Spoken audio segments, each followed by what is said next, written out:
Hello and welcome to Dice and Demons. I'm Emma, and in this video I'm going to show you how I paint the Slann for the Seraphon army for Age of Sigmar. So I start off, as you can see, with a model that's been primed using a white primer, and this one is White Scars from Citadel. And then I grab one of my contrast paints, and this one is Achillean Green, and I paint the throne all over using that paint. Once the Achillean Green was dry, I grabbed my dry brush, or well, more specifically, this is actually a makeup brush, but they work really well for dry brushing, and I gave the whole thing a quick dry brush using a pure white color. So the idea for this throne is that I'm going to be spending the time on what I find interesting, which is some of the details, while spending less time on just the big stone thing, which I think would be a little bit tedious to work on if you did a lot of details like individually by hand. This is going to be a gaming piece. It's not for a painting competition or anything. So I try to be a little bit, you might say, economical in how I spend my time. So I will choose the details I want to work on, and then I'll try to do everything else relatively quickly. So after I was done with the dry brushing, I grabbed some Griff Charger Grey, which is also a contrast paint, and I painted the entire throne with that.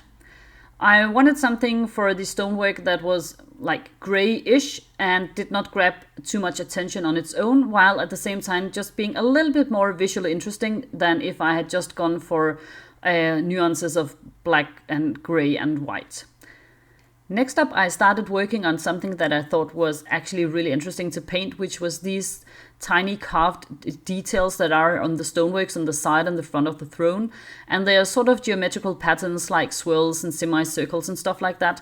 And first I grabbed another contrast paint, and this one is Volupus Pink, and I painted about 50% of the details using that, and then I went over the entire thing after that with some Talazar Blue, which is also a contrast paint. And I did the exact same thing also on other parts of the throne, like you can see here on the front. And you'll notice I am painting the throne in sub-assemblies, and that's simply because I wanted to make sure I could get into all the little nooks and crannies. And this is well, it's a very complex model in the way it's built, which is fine. It looks really cool, I think, but it's just something to be mindful of. If you know you want to do a lot of fine detail work, then perhaps you should build it in sub-assemblies. Then I grabbed another contrast paint. This one is Black Legion, and I used that to do a black outline so that each and every geometrical shape would sort of really stand out on its own, and it would be really easy and clear to see exactly where each shape begins and ends.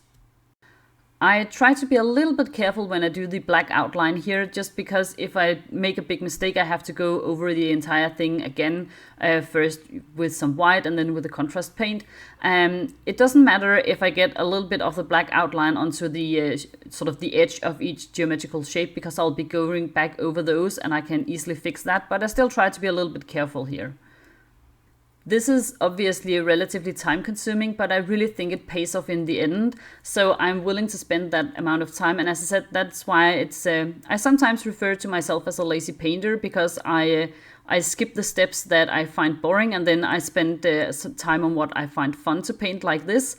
But I mean, it does take a lot of time. I just choose where I want to spend my energy.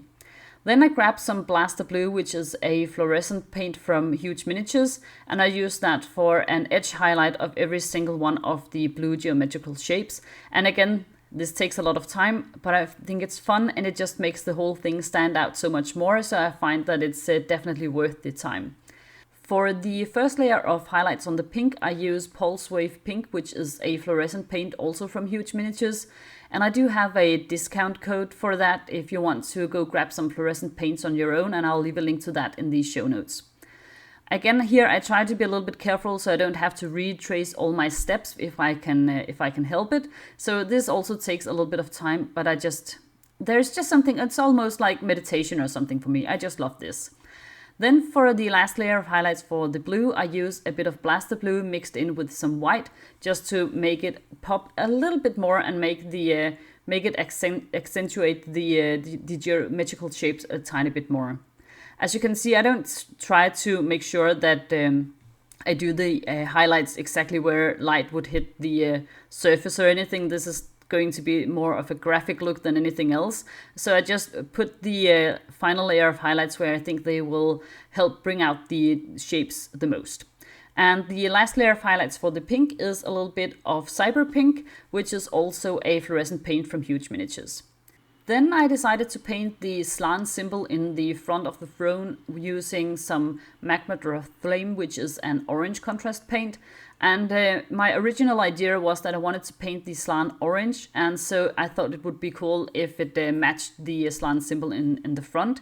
It ended out not being a orange Slann, but my original first Slann for my first Seraphon army was orange, and I really liked that look, so that was what I thought I would go with.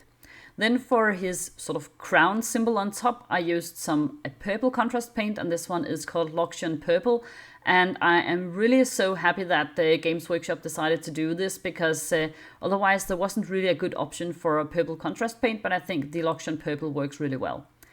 I then did the exact same thing as with the other geometrical shapes, going over the entire thing with the Black Legion contrast paint to do a black outline, just to make everything sort of stand out and make it really easy to read, and make sure that with a single glance you can tell what's actually going on. As the first layer of highlights on the orange, I grabbed some laser orange, which is also from Huge Miniatures, and it's a very vibrant fluorescent orange, but somehow my camera doesn't really pick that up. I am saving up for a new painting camera so that I can hopefully get some footage that will show off the color values just a little bit more exactly, which is what I'm hoping that the awesome people who support this channel on Patreon will eventually be able to help me buy. So yeah, I hope I can improve the quality of the footage as time moves on. Then for the last layer of highlights here, I am using Starfire Yellow, which is also fluorescent paint from Huge Miniatures. And again, this is very vibrant and very neon, which, I mean, it's a little bit too much, but at the same time, I just really like it. And I don't think there is any, I mean, less is more, sure, but not always when you're painting miniatures, right? I then highlight the crown using Ultraviolet, also a fluorescent paint from Huge Miniatures, and I do the exact same thing as I did with everything else, making sure that I have some relatively nice, sharp, crisp lines, just to make everything easy to read, because I know this is a little bit busy and a little bit much, so I want to make it as easy as possible for anyone looking at the model to see what's actually going on. Then lastly, I mix in a little bit of white with the Ultraviolet and do a last layer of highlights. Then I start working on the Slann, and as I said, I originally thought I was going to be painting him orange, but it turned out that, yeah, I don't know, I thought it was a nice idea with the orange, but then at the same time it just felt a little bit wrong somehow, and I went over, a lot of different color schemes before I finally settled on the one that I liked the best, which was purple. I thought there was a huge risk that it would turn out to be just one huge purple blob, but at the same time I just thought it sounded so fun, and I decided to go for it, and then if it ended up not looking great, I would just strip the Slann and start over. So I start off again with a model that's been primed using the White Scars primer, and then I brought out my airbrush and I gave him a dark spray of Croxigor scales from underneath, and then a spray of Loxian Purple sort of in the middle. And I'm really bad at airbrushing, and if any of you who are watching are airbrushing pros, you can probably tell I don't really know what I'm doing. I don't much like airbrushing, but and you can see there are air bubbles. There are all sorts of things wrong with this. Yeah, I'm not great at airbrushing, but anyways, I thought that this was a quick and easy way of getting him actually painted and seeing how the purple look would feel, and so I wouldn't have spent a lot of hours trying to come up with a nice way of making purple skin if I didn't like it. So it was also just a quick way of testing out the color scheme. Once I was happy with the first couple of layers, I went over the top of the model using Ultraviolet, again the fluorescent paint from Huge Miniatures, but this time in an airbrush version. And after that I gave it a last layer of highlights using the Ultraviolet mixed with Cyberpink, both airbrush paints, and then I mixed in a little bit of white as well. My idea with this was that if you just highlight purple with a very pale purple, it tends to end up looking very pastel, and I was trying to avoid that, which is why I mixed in a little bit of the pink color. After my airbrushing session, I was really happy and relieved to go back to my trusty old brushes. I actually quite liked the look of the purple Slann, so I just decided to work from there. I had decided that it would look really cool if he had some facial features that were green, just because that would really make it pop amongst all the purple, and also make sure he wasn't just one big purple blob. But if you mix purple and green, it just sort of tends to end up looking murky and brown, and so I needed a color that could function as a go-between these two colors, and for that I chose the turquoise oxide, which is a liquid pigment from Green Stuff World. Next up, I decided I needed a little bit more contrast on the model, and I also needed more depth in the shadows. So I grabbed my Achillean green once again, and I used that for adding shadows to the entire model. The Achillean green is, as the name suggests, sort of greenish, though I find that it's a little bit more blue than actually green. But I thought that would be a nice contrasting color to use for shadows instead of just using a darker purple. I find it's nice to use a color that is a contrasting color when you're doing shadows, which is a trick I learned from watching Vince Venturella's videos. He's awesome, so go check him out if you really want high quality painting tutorials. Next up, I decided to do a little bit more highlighting by hand, both because I don't much enjoy the very airbrushed look the model had, and also just because I wanted to make some of the highlights pop even more. So first I just used the ultraviolet on its own, and then I used it afterwards mixed in with a little bit of white, and I was using some painting medium to try and sort of thin it to a consistency like a glaze. And this you could definitely do in multiple layers, but as I said, this is a gaming piece, and I'm not much interested usually in working in glazing like 50 times to get something really, really smooth. So I tend to lose interest after a couple of goes and just leave it there, which is kind of what happened here. I have to admit, this could have been done smoother, but at the same time I'm quite okay with the finished look and the quality of it, so there is that. The last layer of highlights I did on the purple was done using a mixture of white and the Starfire yellow, which was the very neon-like yellow. Another thing I picked up from one of Vince Venturella's videos, where he used a very sort of ice-cold yellow as a highlight on blue, and I thought if it works on blue, why not see if it works on purple? And I think it helped. It's not very visible that you have some yellow in there, but I just think it helps to combat the tendency of purple to look very pastel when you highlight it up a lot. I then started highlighting the parts of the model that I wanted to be green, and for that I first used Gamma Green, which is also a fluorescent paint from Huge Miniatures, and I again thinned that to a consistency of a glaze to make sure that you didn't have any really sudden color transitions, while at the same time being, well, a little bit lazy. Again, I did a couple of goes at this, but it could have been done much more smoothly if you wanted really to spend your time on it, but I didn't. I really wanted to see what the Slann would look like when it was done. The next layer of highlighting for the green was using Quantum Green, also from Huge Miniatures, and again I tried to thin that down into a glaze to make it a little bit more smooth. For the finer details on the mouth, the lips and the eyes, I used the same paints but in a much thicker consistency. That meant that it was a little bit easier for me to control, and it also meant that I did not have to go back over the same parts of the model multiple times, as I said, being slightly lazy. The last layer of highlights was done using the Starfire Yellow, the very fluorescent neon yellow color, and I'm not sure if it's just my imagination or not, but I like to think that the fact that I also used that in a very toned down version on the purple just helps tie the model together just a little bit better, instead of making it completely jarring with the purple and the green. As I said, I'm not sure if it's just my imagination, but at least, I mean, the idea of it makes me happy, and I guess that's what counts, right? Then for the cheeks, I dipped a metal sculpting tool into the Starfire Yellow, and I used that to do some dots on his cheeks, as you can see here. And the idea was that I just really wanted to add some patterns to the Slann, and I had debating going over him doing patterns like dots all over his body, or some sort of magic runes, or stripes, I don't know, something along those lines. But in the end I decided against it, just because the throne is really busy and have so many graphic designs on it, that I thought the Slann would actually stand out more if he was just relatively, I don't know, smooth and organic looking.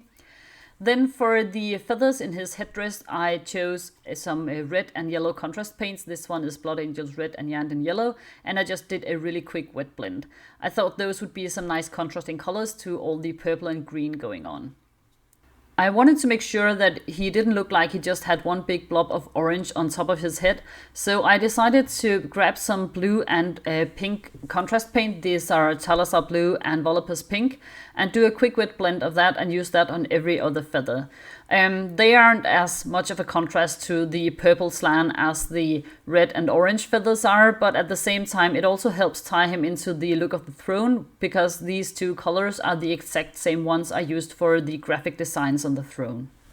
And okay, I'll admit it, I did not think about that until later on. I just really like these two colors. So yeah, I mean, if there is a chance I can add some blue and some pink to something, I probably will. Yeah, that's sort of a guilty pleasure, I guess. Then I took some black contrast paint, and this one is Black Templar, and I painted that over the skull that he's holding in his hand. I had painted it first in a bone color using Skeleton Horde, as you can see, but I just thought it looked so boring and so bland next to the purple Slann. It just didn't really work for me, and so my original thought was just to leave it be, but I just really hated the look of all that bone color stuff in his hand, so I decided to redo it. I then grabbed my Achillean green once again, and I used that for painting in some details and shadows on the blue and pink feathers. This is absolutely not necessary. It is just a step I enjoy. There is just something about painting feathers that I find immensely fun, and so I will usually do that every single chance I get. For the orange and red feathers, I used some Gold Grunter Fur, which is a brown contrast paint, and I did the exact same thing. You'll probably notice that the wet blending here isn't perfect. Actually, it's far from perfect, but it doesn't matter. It doesn't have to be completely smooth, because I'm going to be covering it all in texture like this later on. And also, as I said, this is something I'm painting for a game, and it's a gaming piece. It's not for a competition, but of course, if you wanted to, you can spend much longer making sure that you had perfect blends. For the first layer of highlights on the red and orange feathers, I used a color called Radar Red from Huge Miniatures, and from the same company I also used an orange color, and this one is called Laser Orange. Next up, I used a little bit of Flash Kids Yellow for the third layer of highlights, and I used that because I wanted to have a little bit of warmth to the look of the feathers, and if I only use fluorescent paints, it tends to have a little bit of a cold look, and so that's why I used the Flash Kids Yellow first, and then I accentuated that with the Starfire Yellow from Huge Miniatures. For the blue and pink feathers, I first used some Blaster Blue from Huge Miniatures as the first layer of highlights. I then used some pink paint, and this was also from Huge Miniatures. First I used the Pulse Wave Pink, and then I used some Cyber Pink. After I was done painting the feathers, I went over the skull with a bit of a grey dry brushing. I'm using Monitorum Grey from Citadel, but any sort of grey paint will do the job.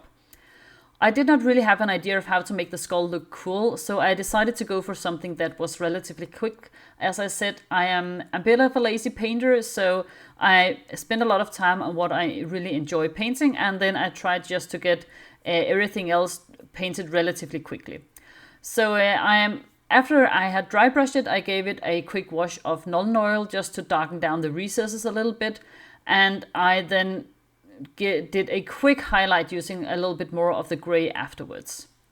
I had painted the eyes of the skull using some fluorescent red and oranges, and my idea was that they were sort of glowing, and that the light from the glowing eyes would also hit the bone of the eye sockets. So I tried to do some object source lighting effects using a little bit of a sort of a wet dry brushing of some of the same colors as I had used in the eyes.